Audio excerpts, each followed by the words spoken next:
going on, guys? Mr. Jones once again.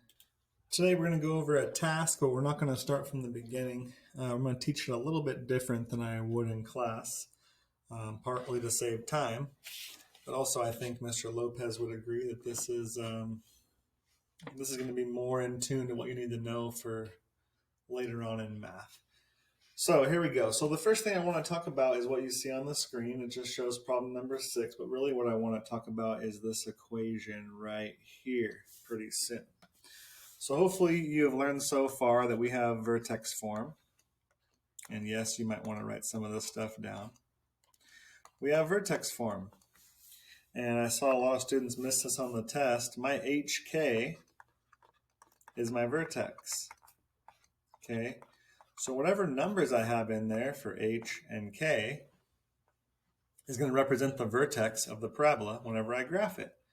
So if I give you a different equation, let's just say, it doesn't even matter. I'm going to make this equation negative up front. We're going to put, I don't know, plus 2 here and then minus 3. Okay, I automatically should know my vertex because it's my HK, but what numbers did I throw in there? So the tricky one is that 2, because it says plus 2, but this was negative, so without getting all crazy and explaining it again in that way, I'm just going to tell you it's always opposite, right? It's always the opposite of whatever this sign says. So this is going to be a negative 2, and then the negative 3 comes down. So that came from there, and that came from there. That's why it's called vertex form. There's my vertex. That's why that form is so cool. But it's not the most common form. It's definitely not the form that you're going to see the most often. Okay, so we're going to talk more about standard form and get into that so we can move a little bit faster and get to some different stuff this year. Okay, so standard form we have seen. Okay, remember this was vertex form, guys. So hopefully this is in your notes, just some simple stuff. Vertex form. Standard form. Standard form does give you some stuff for free, but that's like an underlined up here in green. And so basically, let's look at that standard form and then see if we can't get the most important thing, the vertex. Hopefully you've realized by now that to graph an equation, you only get really a graph of parabola, you care about 2 things. You care about the vertex, maybe 3 things. The vertex, you care about if the graph is facing up or down, and then you care about the stretch. Okay, remember the stretch will change those overs and ups that we've seen in the table.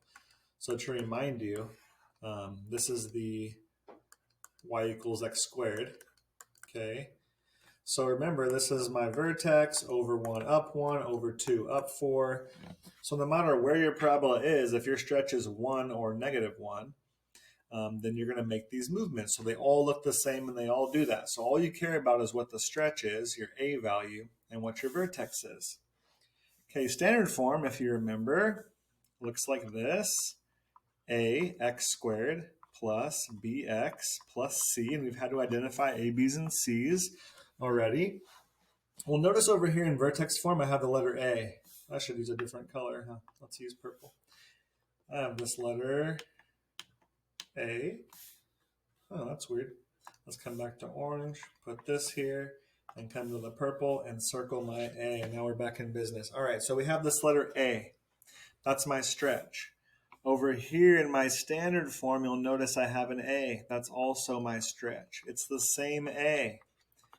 They would use a different letter if it was something different. So in my vertex form, I have an H and a K, but you don't see those letters in my standard form, okay? Which means that B and C in my standard form are something different, but A is the same, so those represent the same thing.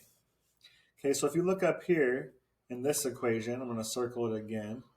My stretch, my A value is 2. So I'm going to say A is 2, B is 12, C is positive 13. And that's positive 12 over there, but you guys know.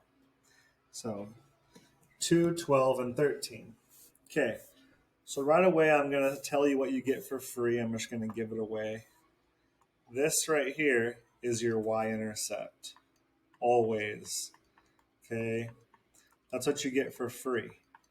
Your y-intercept. Whatever your c value is, whatever that number on the end of standard form is, positive or negative, is your y-intercept.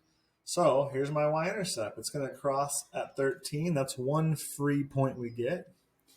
And we know our stretch is going to be 2. But we can't graph this because we don't know the vertex. So in a lot of these problems, we're just going to work on finding the vertex. And I'm going to show you the method from standard form on how to find the vertex. So here we go.